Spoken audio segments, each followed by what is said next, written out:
People who have been in a coma, what was it like from your perspective?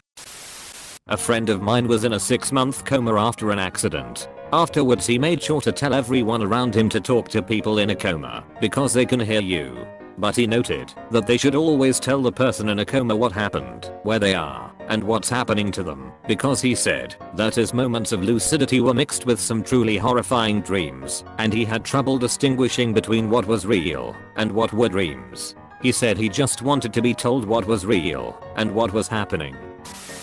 My friend was in a coma about 10 years ago for roughly 3 weeks. Car accident. When he woke up we visited him, and when I was alone with him, he told me it was like a lucid dream.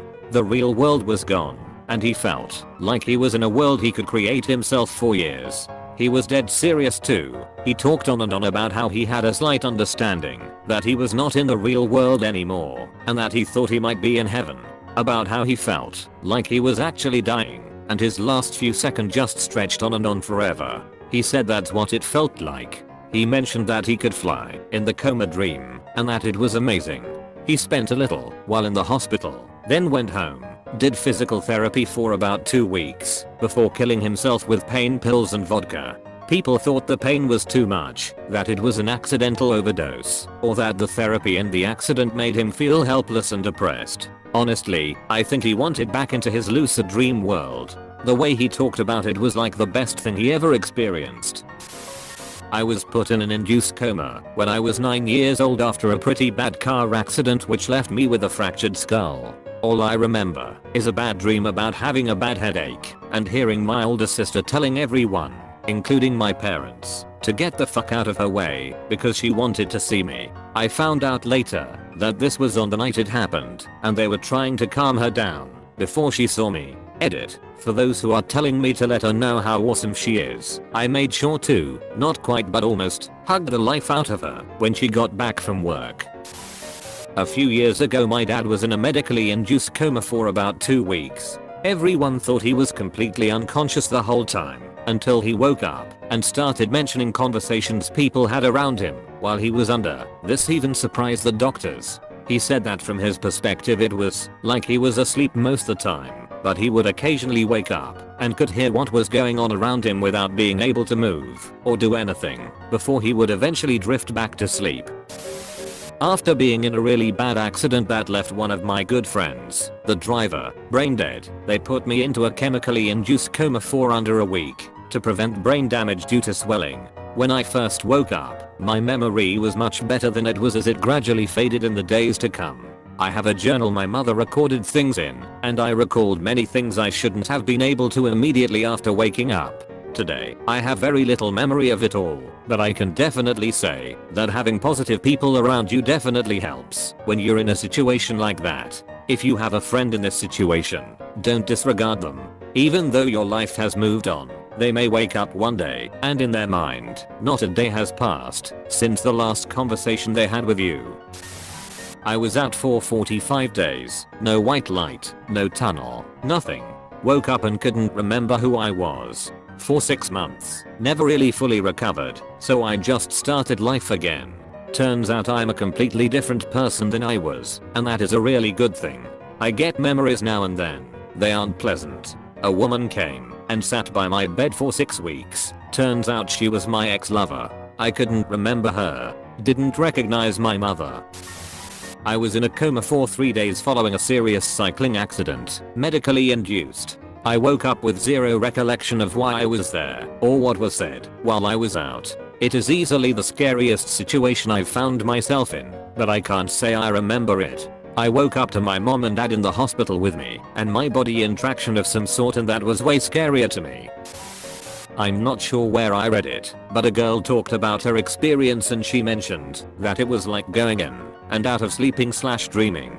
Just when she would feel like she was waking up, she could hear parts of conversations or the TV, but she would slip right back to sleeping. She also said when people would clean her she could feel them touch sensitive parts of her like her armpit and butthole area. I'm an inpatient phlebotomist, and even though some of my patients are sedated I still always introduce myself and say I'm here to draw some blood, just in case they could hear me. I was in a coma for 3 days after an emergency C-section. Thanks eclampsia. They actually lost me for a couple of minutes after they delivered my twin boys. I remember hearing the sound of my dad crying close by. I could hear people talking around me, but anytime I would try to focus on what I thought I was seeing, it was like looking in a kaleidoscope. My mom was in a coma, and she recently told me it was horrible. She was in a wreck that killed her technically 5+ times. Heart stopped, and she said she could feel all the pain, hear the doctors yelling that she was being coded. She said she thought to herself, wow, whoever that it must be dying, and then realizing it was her. She was trying to scream and tell them she was alive, but nothing ever came out. Dunno. I was in a coma for 11 days, severe brain injury. I don't remember being in a coma or waking up from a coma. I lost several years of memories prior to the coma, and my brain didn't really start to retain information again until 6 weeks after I came out of the coma. I'm told that my personality changed afterwards. I had to rebuild most areas of my life. It sucked, but it was probably a good thing. Although I'd be lying if I said I never wondered what my life would be like if I'd never had a coma. I had a seizure and was in a medically induced coma for 3 days when I was 17. To be honest, I don't remember anything. I remember fading in and out of the anesthesia, trying to pull my breathing tube out, and in that my hands were restrained to the bed so I couldn't. When I woke up and was coherent, I couldn't recall anything from actually being in the coma. They had even moved me to a hospital over 100 miles away. It was really just nothing but black. No dreams, no lights, no voices, just nothing. My husband was in a coma for a couple weeks. He got pneumonia his freshman year of college. The coma was medically induced because he had a really bad immune system or something. He told me all he remembered was waking up really confused and with a really full beard. And when he did wake up, he was still in a lot of pain, so they gave him a ton of medicine, and it made him kinda high, and he wasn't all there when his friends visited. My girlfriend of 6 years and sort of fiance was in a severe car crash when she was 16. Both of her best friends died instantly. She was the only survivor, but they didn't think she would make it. She was in a coma for 9 months. She was in what is called a waking coma. She retained normal periods of sleep and overnight wakefulness, but no higher brain functions. Here are some things about her experience. She doesn't have any memories of the year prior or the year and a half-ish after her coma, and obviously no memories of the car crash. She suffered at B, and when she first got out of the coma she would get naked and sexual with people and anger very easily. These are common problems of people who suffer at B.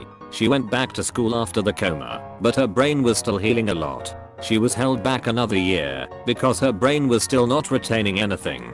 Today she is a wonderful, bright 30-year-old with a college degree. She has a slight speech impediment, gets frustrated easier than most, and it took her a while to get driving down. Honestly, she still scares the hell out of me when she drives, but there are worse drivers out there.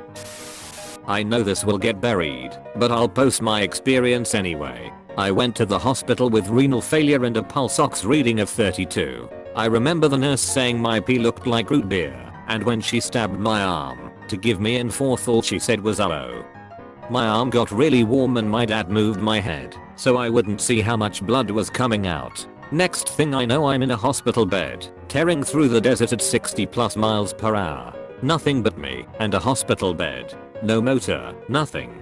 Just cruising through the desert. I'd see all sorts of weird things. Most specifically was Ronald McDonald. I saw him all the time. Then my hospital bed would come to a screeching halt and I'd be in the living room of someone I knew. Grandma, good friends, former coaches, basically any living room I had spent time in with someone I cared about. The weird thing was the living rooms were always 3-walled. One wall was missing, and beyond that wall was a barren desert. We would talk for a while about God knows what, then I'd be pulled back into the desert cruising at 60 miles per hour again. It happened over and over again. Sometimes the same living rooms would reappear, but almost all of them were unique.